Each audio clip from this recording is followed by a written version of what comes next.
वतन की जो हालत सुनाने लगेंगे तो पत्थर भी आंसू बहाने लगेंगे।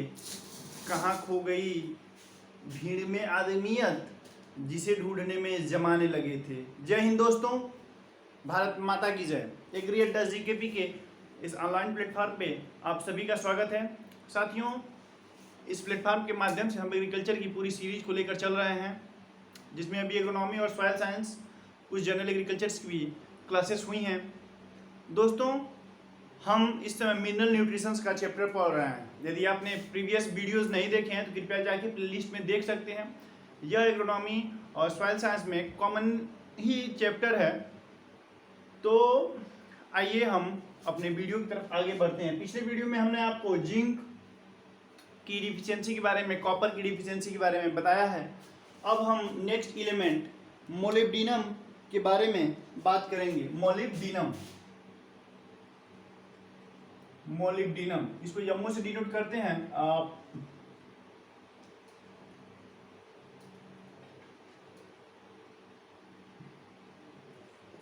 इसको हम एमओ से डिनोट करते हैं। दोस्तों, यह जो है सबसे पहले जो राइजोबियम बैक्टीरिया होती है,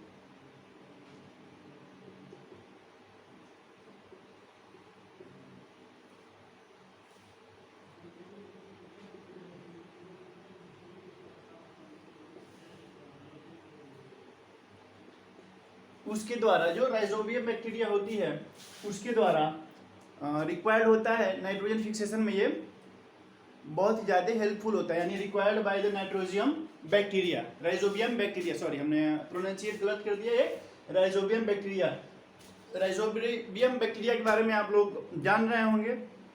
ब्रीफ में केवल सुन लीजिए। राइजोबियम जो भी लेग्यूमिनस क्रॉप्स हैं उनके अंदर बैक्टीरिया पाया जाता है, राइजोबियम लेग्यूमिनोसिरम, और उसके साथ इनके अंदर एक नीफ जीन पाया जाता है, नाइट्रोजन इंड्यूसिंग फैक्टर जिसे हम बोलते हैं, और इसके द्वारा ये नाइट्रोजन फिक्सेशन में हेल्प करते हैं। और इसी समय मोलिब्डेनम की आवश्यकता होती है। तो इसलिए मोलिब्डेनम की आप आवश्यकता राइजोबियम बैक्टीरिया के द्वारा नाइट्रोजन फिक्सेशन के समय होती है। ठीक है दोस्तों, अब हम नेक्स्ट बात करें इसकी जो फंक्शन है। ठीक है, यह जो है बहुत से एंजाइम्स का पार्ट ऑफ मैनी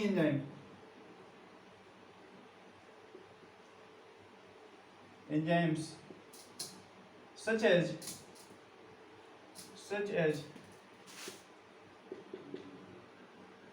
नाइट्रोजिनेज। यह नाइट्रोजिनेज का एक बहुत ही नाइट्रोजिनेज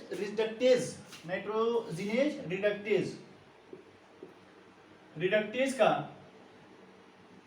पार्ट होता है। ठीक है, यह जो है बहुत से एंजाइम्स का है, जैसे नाइट्रोजिनेज रिडक्टेज हो गया, फिर उसके बाद नाइट्रोजिनेज हो गया, एंड नाइट्रोजिनेज। तो यह इसका पार्ट होता है मोलिब्डेनम। नाइट्रोजिनेज है वो, उसको आप पूरा लिख लीजिए।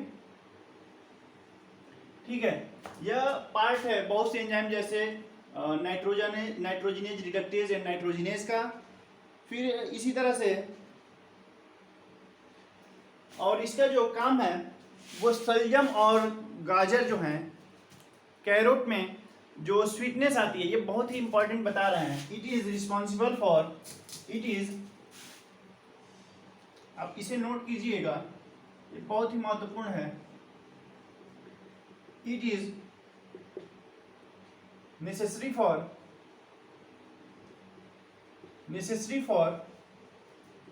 द स्वीटनेस ऑफ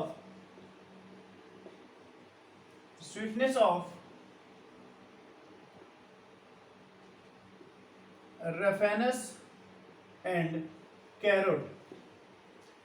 ठीक है, यानी ये गाजर और सलजम, रफेनस अडाइवस बोला जाता है उसको। तो इसके लिए या उसमें मीठे के लिए ये जो है वो आवश्यक होता है, यानी जितने मोलिब्डेनम की मात्रा है वो गाजर उतना ही मीठा होगा। ठीक है, ये बहुत ही इंपॉर्टेंट है, आप इसे जरूर याद रखिए।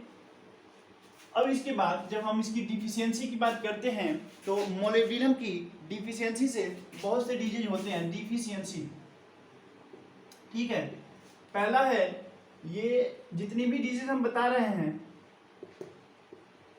Whip tail of cauliflower, whip tail of जो कैलीफ्लावर नामक डिजीज है वो मोलिब्डेनम की डिफिशियंसी के कारण होता है। दूसरा, ये बहुत ही इंपॉर्टेंट है, ये कई सारे एग्जाम्स में पूछा गया क्वेश्चन है, whip tail of cauliflower is caused due to, then you should answer that the disease by the reason of the by the lack of the या by the deficiency of the molybdenum. ठीक है, तो molybdenum deficiency के कारण ये होता है। फिर उसके बाद येलो स्पॉट्स इन साइट्रस, दूसरा है येलो स्पॉट इन साइट्रस। जो साइट्रस प्लांट्स हैं जैसे नींबू हो गया, संतरा हो गया, इनमें येलो स्पॉट्स की जो डिजीज है वह भी मोलिब्डेनम के कारण होता है। दोस्तों, यह एमिनो एसिड्स के सिंथेसिस को, एमिनो एसिड्स हमने ए स्क्वायर लिख दिया है, एमिनो एसिड्स के सिंथेसिस को इम्बैलेंस एमिनो एसिड सिंथेसिस, यानी जो एमिनो एसिड्स के सिंथेसिस को ये क्या करता है, इम्बैलेंस करने का काम करता है। तो whip tail of cauliflower, yellow spot of citrus and imbalancing of the amino acid synthesis का जो काम है वो मोलिब्डेनम डिफिशियंसी के कारण होता है। और जो मोलिब्डेनम डिफिशियंसी मेनली भाई जब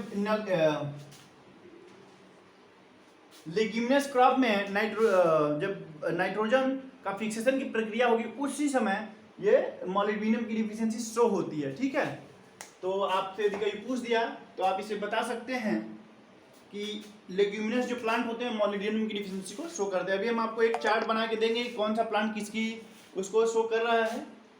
तो ये मोलिब्डेनम के फंक्शन हो गए और डिफिशियंसी के कारण उसके डिजीज हो गए कुछ प्लांट्स में, जैसे विप टेल ऑफ कैलीफ्लावर किसके कारण है, तो मोलिब्डेनम के कारण है। ठीक है, उम्मीद कर रहे हैं कि आप लोगों को बातें मेरी समझ में आ रही हैं। चलिए अब हम इसके बाद क्लोरीन की बात करते हैं, क्लोरीन की बात हम करेंगे। क्लोरीन Cl, ठीक है, ये Cl क्लोरीन, तो यह जो है ये कंपोनेंट है, it is a component IAA, indole acidic acid का यह कंपोनेंट होता है। ठीक है, यह एक ऑक्सीजन एक हार्मोन है, ऑक्सीजनल हार्मोन है ये। ठीक है, और यह it play an important role in hill reaction, यानी यह जो है वह हिल रिएक्शन में एक इंपॉर्टेंट रोल प्ले करता है। अब आप कहेंगे कि what is hill reaction, hill reaction क्या है, तो यानी वह रिएक्शन जो पहाड़ी पर होता है वह हिल रिएक्शन है, सिंपल सा समझ लो यार, ना ऐसा नहीं है। हिल एक साइंटिस्ट का नाम है, हिल रिएक्शन। ठीक है, हिल जो है वह एक साइंटिस्ट का नाम है। जब हम फोटोसिंथेसिस पढ़ाएंगे प्लांट फिजियोलॉजी में तो उसमें हम आप लोगों को बताएंगे कि कौन सा रिएक्शन क्या होता है, कैसे होता है। जब हम, तो यह लाइट रिएक्शन का एक पार्ट है जिसमें हिल ने यह सिद्ध किया था, यह it is a part of light reaction and the scientist hill proved that the O2 जो है ऑक्सीजन जो उन्होंने प्रूव किया था कि ऑक्सीजन जो है वो H2O से बनता है, यानी पानी से जो है वो ऑक्सीजन बनता है लाइट रिएक्शन के दौरान।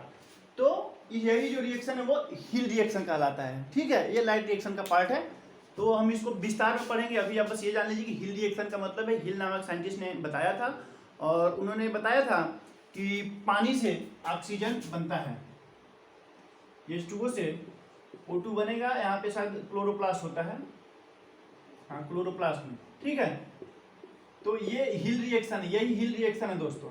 यही हिल रिएक्शन है, ठीक है। It is a light reaction, part of light reaction, part of light reaction या प्रोसेस ऑफ लाइट रिएक्शन, कुछ भी कर सकते हैं, यह भी एक पार्ट ही होता है, ठीक है। तो अब हम क्लोरीन की डिफिशियंसी पे बात हम करते हैं। अब क्लोरीन की डिफिशियंसी पे हम बात करेंगे कि क्लोरीन, सबसे पहले क्लोरीन का जो फंक्शन है वह हरा रंग प्रदान करना है। तो जो मतलब कि क्लोरोफिल की कमी हो जाएगी, ये पार्ट है, तो क्लोरोसिस की प्रॉब्लम होती है, यानी chlorosis, chlorosis in plants, chlorosis की समस्या होती है इसमें। तो आप समझ सकते हैं कि क्लोरोसिस होता है, क्लोरोसिस होगा। दूसरी बात, और क्लोरोसिस के बाद ब्रॉन्जिंग होने लगता है, यानी ब्रॉन्ज कलर में आना होता है, and bronzing of leaves, chlorosis and bronzing of leaves, chlorosis and bronzing of leaves. दूसरा है लॉस ऑफ टर्जिडिटी, टर्जिडिटी भी कम हो जाती है। तो इस प्रकार दोस्तों जितने इसेंशियल नॉन इसेंशियल थे वो सब के फंक्शन और डिफिशियंसी समाप्त हुआ। अब हम आप लोगों को क्या करते हैं कि एक चार्ट के माध्यम से कौन इसमें कैटायन था, कौन एनायन था, कौन से प्लांट कौन से मिनरल्स के इंडिकेटर प्लांट हैं, इसके बारे में, फिर कौन इसमें कैटायन है, एनायन है, उसके बारे में, और फिर एक चार्ट कि कौन सी डिफिशियंसी, कौन से मिनरल की डिफिशियंसी के कारण कौन सा डिजीज होता है। इस चार्ट को हम आपको प्रिपेयर करवाएंगे, आप हमारे साथ साथ इसे प्रिपेयर करेंगे। यदि यकीन मानिए कि आपने 2 से 3 या 4 बार लिख लिया तो आपको बहुत ही आसानी तरीके से वह याद हो जाएगा। तो चलिए अब हम चार्ट बनाने का वो करते हैं, ठीक है। जैसे न्यूट्रिएंट डिफिशियंसी, न्यूट्रिएंट, चलिए मान लीजिए यहाँ पे डी है और एफ है, ठीक है। अब बाकी आप समझ लीजिए न्यूट्रिएंट डिफिशियंसी। और इंडिकेटर प्लांट, इंडिकेटर प्लांट मतलब कौन सा न्यूट्रिएंट की डिफिशियंसी होगी और उसका इंडिकेटर प्लांट कौन सा है, इसका इंडिकेटर प्लांट कौन सा है। तो सबसे पहले सोडियम, नाइट्रोजन और कैल्शियम, नाइट्रोजन और कैल्शियम का जो है वो कैलीफ्लावर एंड कैबेज। नाइट्रोजन और कैल्शियम की डिफिशियंसी के सिम्टम सबसे पहले कैलीफ्लावर और कैबेज में इंडिकेट होते हैं, यानी इंडिकेटर प्लांट है। दीज आर द, अब कुछ भी पूछ सकता है, क्वेश्चन आपको ऐसे दे सकता है कि कैलीफ्लावर किसका इंडिकेटर प्लांट है, या आपसे क्वेश्चन ये भी पूछ सकता है कि कैल्शियम या नाइट्रोजन किसके इंडिकेटर हैं, मतलब किसके डिफिशियंसी सिम्टम पे इंडिकेटर हैं, ठीक है। तो ये आपसे पूछ सकता है क्वेश्चन, तो आप इसे जरूर बताएं। फास्फोरस की हम यदि बात करते हैं, फास्फोरस की, तो इसका जो इंडिकेटर प्लांट है वह मस्टर्ड है। मस्टर्ड मतलब राई, मस्टर्ड मतलब क्या होता है, राई। एक ब्रेसिका जेंसिया होता है, एक ब्रेसिका कंपेस्ट्रिस होता है। तो इसके बारे में हम आप लोगों को जब क्रॉप पढ़ाएंगे तो बहुत ही विस्तार से बताएंगे। बिल्कुल आप लोग धैर्य बनाए रखिए और वीडियो के साथ बने रहें, ठीक है। फिर उसके बाद पोटेशियम, तो इसका जो है वो पोटैटो है, यानी जो पोटेशियम है वो पोटैटो, आलू, ठीक है। आलू की फैमिली आप लोग जान रहे हैं, ठीक है, सोलेनेसी है। मस्टर्ड का क्रूसीफेरी है। कैबेज और कैलीफ्लावर का इसका भी क्रूसीफेरी फैमिली है, क्रूसीफेरी, ठीक है। फिर इसी तरह से अब दोस्तों आप आ जाइए सोडियम की, सोडियम का, तो यह शुगर बीट और टर्निप, ये इसके इंडिकेटर प्लांट हैं। फिर इसी प्रकार आप यदि आ रहे हैं बोरान का, तो बोरान का इंडिकेटर प्लांट है सनफ्लावर, सूरजमुखी। आपने उम्मीद करते हैं कि आप ऊपर का नोट कर लिए होंगे, तो अब हम बता देते हैं फेरस का।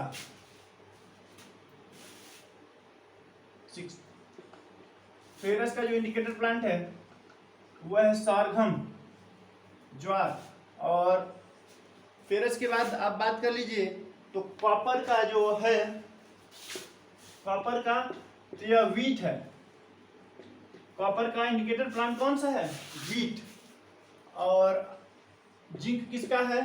तो आप लोग जिंक जो है वो मेज का इंडिकेटर प्लांट है दोस्तों, मेज का। जिंक डिफिशिएंसी कौन शो करेगा? तो मेज शो करेगा। तो उम्मीद करते हैं कि ये वीडियो आप लोग को समझ में आया है और पसंद भी आया होगा। कौन कौन से न्यूट्रिएंट हैं, इनके इंडिकेटर प्लांट्स कौन कौन से हैं, ये काफ़ी इंपॉर्टेंट है और कई सारे एग्जामिनेशन में पूछा गया है। चलिए दोस्तों, मिलते हैं हम अगले वीडियो में। कमेंट्स करके जरूर बताएं कि वीडियो आपको कैसा लगा। अच्छा लगा तो लाइक, शेयर और सब्सक्राइब हमारे चैनल को जरूर कीजिए। और कोई डाउट हो तो आप कमेंट बॉक्स में कमेंट जरूर कीजिए। थैंक्स दोस्तों, thanks to all of you.